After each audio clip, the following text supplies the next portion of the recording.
Absolutely, because he is also competing.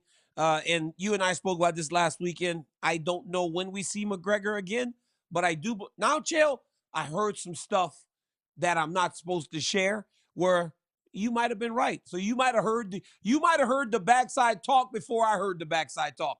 You might have heard it before I did, and you took it to the show without sharing it to your partner. That is wrong, Chael. That is not right. You don't do that. You tell me the gossip, man.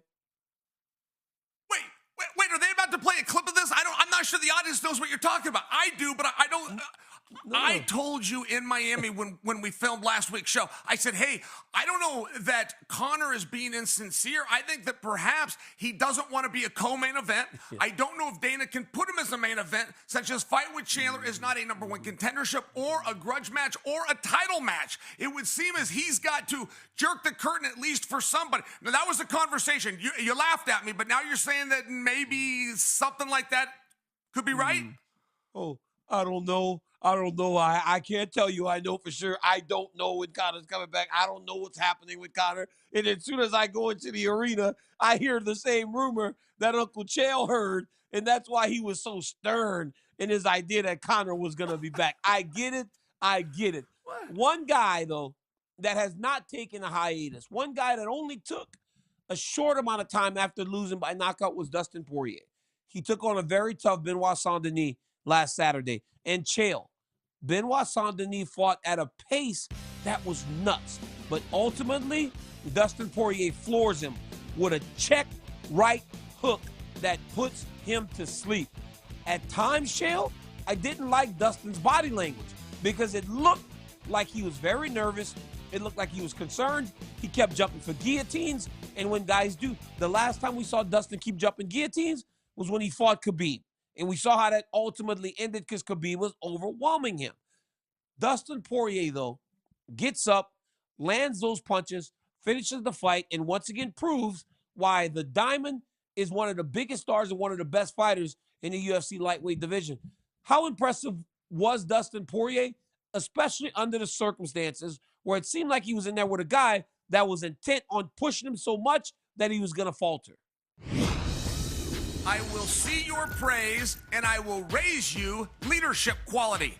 One thing that you did very well, Daniel, is you set an example for the locker room where guys could look to you and say, okay, that's what I need to go and be doing. But you knew it. You came through college wrestling. You've been a captain of a team before. Dustin Poirier does not understand that the locker room is looking to him. He does not understand his position in the sport. I mean, I bring that to you because 1 minute ago, we're talking about Conor McGregor is having a hesitation being a co-main event and letting somebody else go. Dustin Poirier didn't think about that. He thought about what his job is, which is to go out and compete hard for every moment that he's in there, do the best that he can to touch that opponent more times than that opponent touches him. Real simple.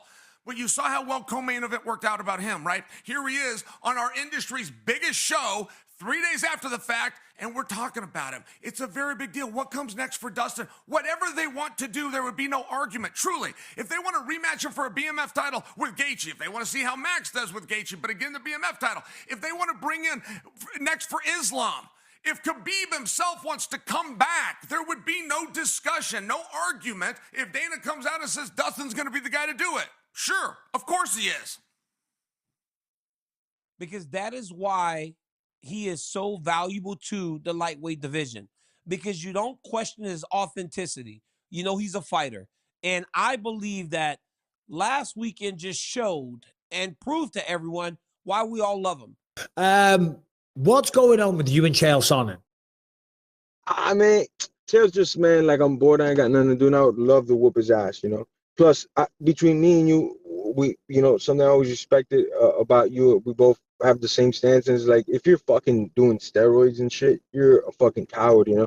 Because and he did a whole, I know now he finally came out and did, yeah, I did steroids. What's the big deal? I mean, it's like, yeah, you and your fucking clan of juicers were doing steroids, but there's a lot of us that never fucking put anything in our bodies because, you know, one, my mentality of just how I grew up, like, I don't need to take nothing to beat you.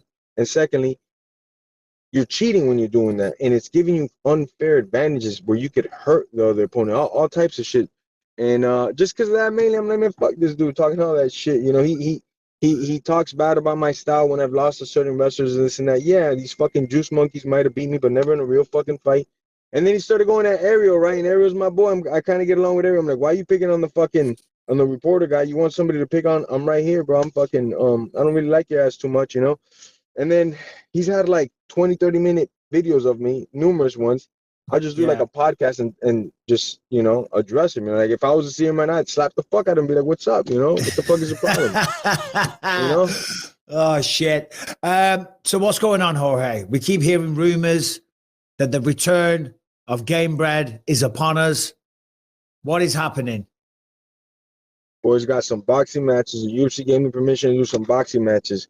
So 100% is going to happen this year. I'm going to get some boxing matches in with the gloves, not the bare knuckle stuff because I fucking wrecked my hands.